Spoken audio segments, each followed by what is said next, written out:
নমস্কার সবাইকে। আমি আপনি প্রত্যেকেই কোথাও না কোথাও ইনভেস্ট করি, কিন্তু একটা জিনিস কল্পনা করুন যে আপনি কোথাও ইনভেস্ট করেছেন, ইনভেস্ট করার পর আপনি বুঝতে পারছেন না যে সেই টাকা কতদিনে ডবল হবে অথবা কতদিনে সেটা 4 গুণ হবে। অথবা অনেক সময় দেখা যায় আমরা ক্রেডিট কার্ড থেকে কোনো ধরনের কোনো লোন নিয়ে থাকি অথবা ক্রেডিট কার্ড থেকে কিছু একটা জিনিস পারচেজ করেছি, সেই সময় আমরা যদি কোনো কারণে আমাদের ক্রেডিট কার্ডের টাকা জমা না করি তখন ক্রেডিট কার্ড কোম্পানি আমাদের উপর সামান্য কিছু পেনাল্টি ধার্য করে। সেক্ষেত্রে আমরা বুঝতেও পারছি না সেই পেনাল্টি রেটটা দেখতে আমাদের খুব কম লাগছে, কিন্তু সেটা কতটা হিউজ হয়ে আমাদের কাছে দাঁড়াচ্ছে। তা আজকের ভিডিওতে আমরা টোটাল 10টি রুলস নিয়ে আলোচনা করব ফিনান্সের, যে 10টি রুল আপনার জেনে রাখা একান্ত প্রয়োজন এবং যে কোনো হিসাব আপনি করতে যাবেন তখন কিন্তু এই রুলসগুলো কাজে লাগবে এবং আপনি 1 মিনিটের মধ্যেই আপনার নিজের হিসাব নিজেই করে নিতে পারবেন। তাহলে বন্ধুরা শুরু করা যাক আজকের ভিডিও। 1 নম্বর হলো রুল অফ 72। আমরা যখন কোনো ইনভেস্টমেন্ট করি তখনই কিন্তু আমাদের প্রথম মাথায় আসে আমাদের কতদিনে টাকাটা ডাবল হবে। অর্থাৎ আমি যদি 1 লাখ টাকা ইনভেস্ট করি কতদিনে সেই টাকাটা 2 লাখ টাকা হয়ে যাবে। এখন আমরা সেই হিসাব যখন করতে বসি আমাদের কিন্তু মাথা খারাপ হয়ে যায়, কেননা ব্যাংক আমাদের সবসময় কম্পাউন্ডিং ইন্টারেস্ট দিয়ে থাকে, অর্থাৎ ইন্টারেস্টের উপর একটা ইন্টারেস্ট দিয়ে থাকে। সেক্ষেত্রে কিন্তু আমাদের রুল অফ 72 কাজে লাগে। আমরা যদি 72কে আমাদের রেট অফ ইন্টারেস্ট দিয়ে ভাগ করি তাহলে যেই ফিগারটা পাবো তত বছরে আমাদের টাকা ডবল হবে। একটা উদাহরণ দিয়ে আপনাদেরকে বোঝাচ্ছি। ধরে নিলাম আপনি 6% ইন্টারেস্ট পান কোনো এফডিতে। সেক্ষেত্রে আপনি যদি 72কে 6 দিয়ে ভাগ করেন তাহলে কিন্তু আপনার উত্তর আসছে 12। সেক্ষেত্রে আপনার টাকা 12 বছরে ডবল হবে। আর ধরে নিলাম আপনি এমন কোনো জায়গায় ইনভেস্ট করেছেন যেখানে দেখা গেল আপনি 12% রিটার্ন পাচ্ছেন। সেক্ষেত্রে 72কে যদি আপনি 12 দিয়ে ভাগ করেন আপনি পেয়ে যাচ্ছেন 6। সেক্ষেত্রে আপনার টাকা কিন্তু 6 বছরে ডবল হবে। 2 নম্বর ফর্মুলা হলো রুল অফ 70। ধরে নিলাম আপনার কাছে 1 লাখ টাকা রয়েছে।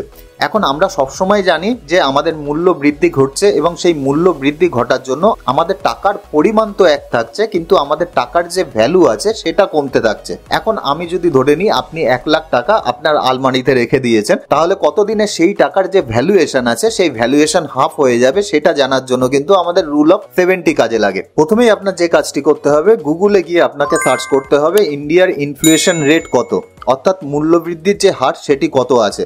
এখন আমরা যদি ইন্ডিয়ার ইনফ্লেশন রেট দেখি সেক্ষেত্রে এক একটা প্রোডাক্টের এক এক ধরনের ইনফ্লেশন ঘটেছে। কোনো প্রোডাক্টের দেখা যাবে বছরে 12% দাম বেড়েছে, কোনো প্রোডাক্টের 2% বেড়েছে। আমাদের সেক্ষেত্রে মোটামুটি জেনে নিতে হবে যে ওভারঅল ইনফ্লেশন যেটা রয়েছে সেটা কত আছে। সেটা যদি আমরা দেখি এই চার্টে তাহলে কিন্তু আমরা দেখতে পাচ্ছি যে 2022 সালে আমাদের ইনফ্লেশন রেট ছিল 6.7%, আবার 2021-এ ছিল 5.13%।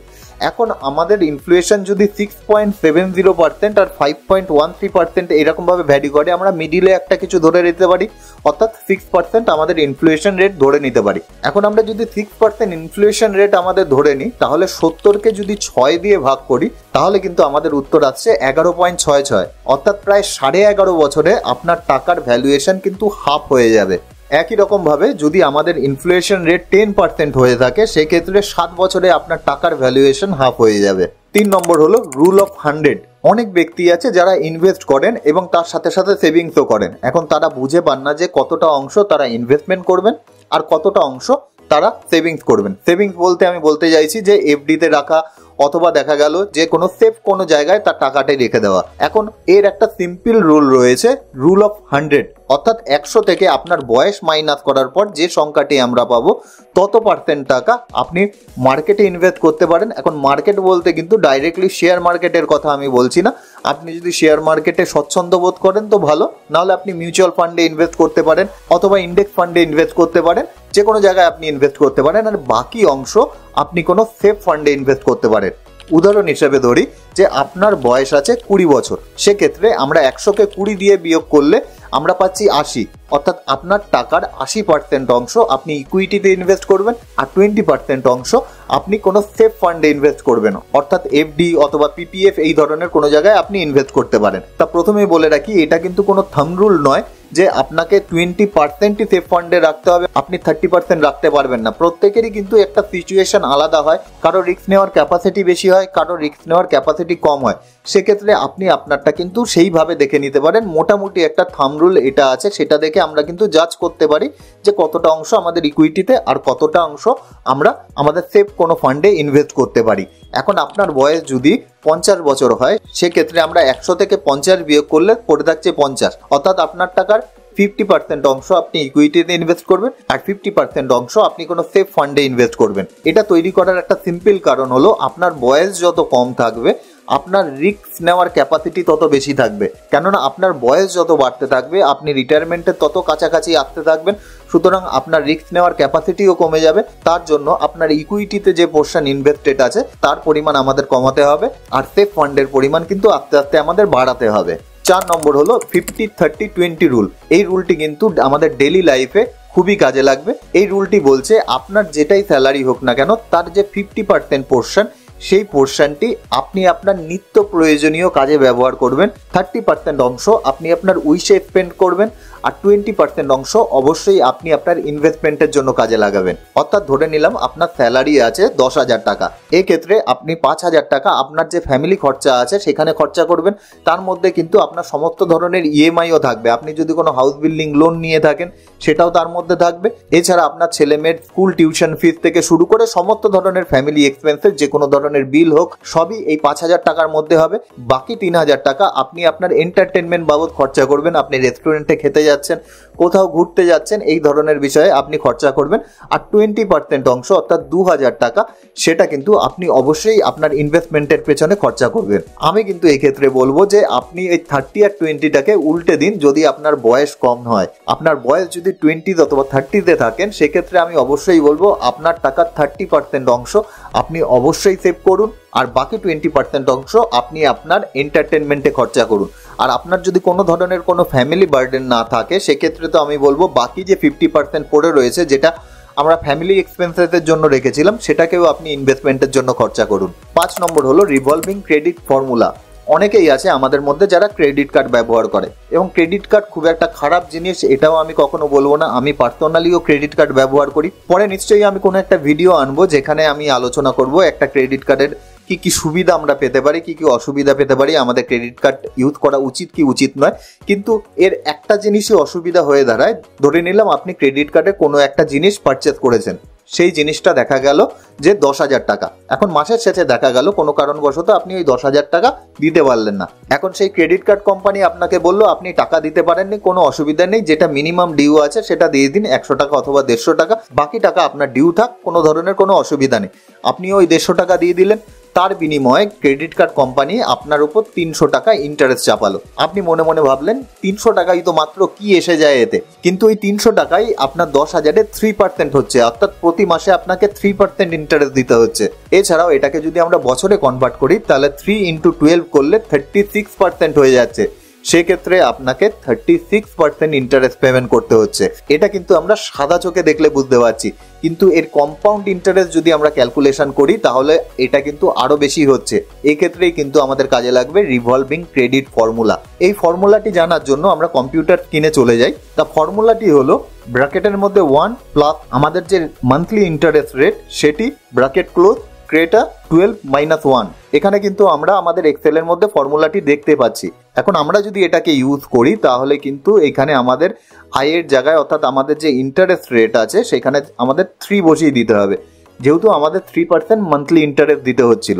এটাকে ইজ ইকুয়াল টু করার পর কিন্তু আমরা দেখতে পাচ্ছি 0.42 আসছে, অর্থাৎ আমাদের 42.5% ইন্টারেস্ট ইয়ারলি পেমেন্ট করতে হচ্ছে। যদি কোনো কারণবশত আমরা 1 লাখ টাকা ওই ক্রেডিট কার্ড কোম্পানি থেকে নিতাম, সেক্ষেত্রে আমাদের 42,500 টাকা 1 বছরে পেমেন্ট করতে হতো।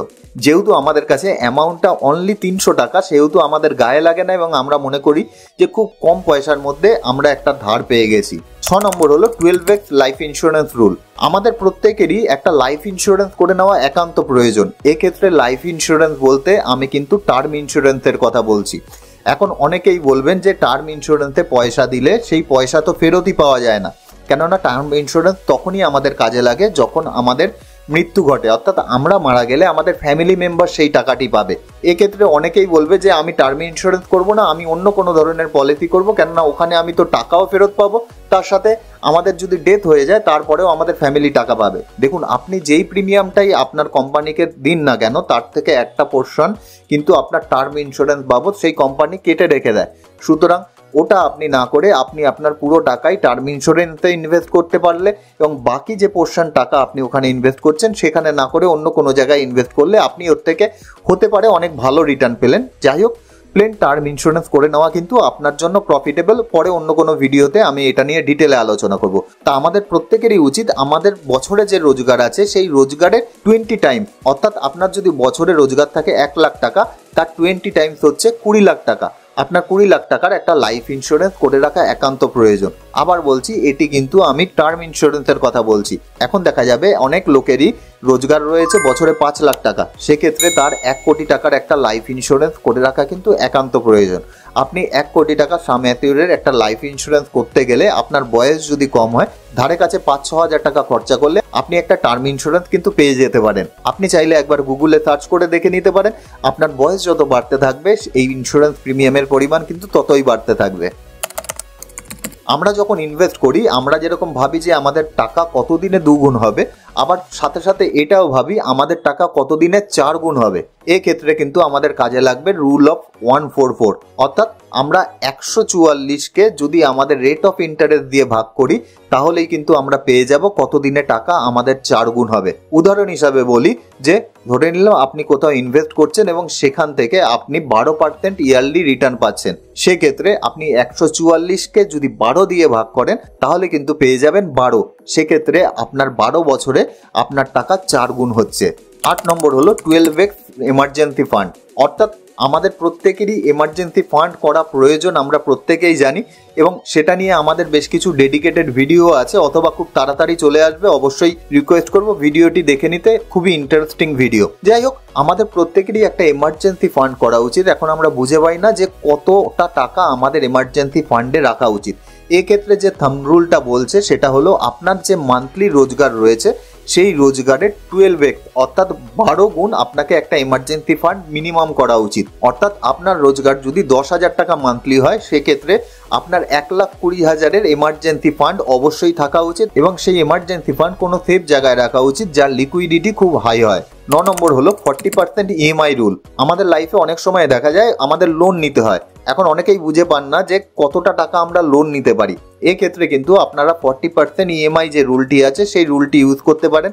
এই রুলটি আপনাকে বলছে আপনার মাসে যে রোজগার আছে তার 40%-এর উপর আপনার ইএমআই কখনোই যাওয়া উচিত নয়। ধরে নিলাম আপনার রোজগার রয়েছে 10,000 টাকা, সেক্ষেত্রে আপনার সমস্ত ধরনের ইএমআই নিয়ে, আপনার হোম লোনের ইএমআই হোক, আপনার কার ইএমআই হোক, এছাড়াও আপনি যদি কোনো কমোডিটি পারচেস করেন, বাড়ির ফ্রিজ, ওয়াশিং মেশিন যা ইচ্ছা হোক না কেন, সমস্ত ধরনের ইএমআই নিয়ে আপনার 4,000-এর উপর সেটা হওয়া উচিত নয়। একইভাবে আপনার রোজগার যদি 1 লাখ টাকা হয় সেক্ষেত্রে 40,000-এর উপরে যাওয়া উচিত না।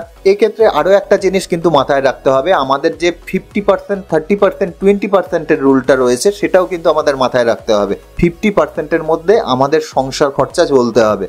সুতরাং আপনি 40% যে ইএমআই দিচ্ছেন তারপরে যে 10% পড়ে থাকবে তাতে কি আপনি আপনার সংসার চালাতে পারবেন? যদি আপনি ওই 10%-এ আপনার সংসার চালাতে পারেন তাহলে আপনি এই 40% ইএমআই রুলটা ইউজ করতে পারেন। যদি সেটা না পারেন তাহলে আপনি ওই 40%কে আপনার জন্য 20% অথবা 30% ধরে নিতে পারেন।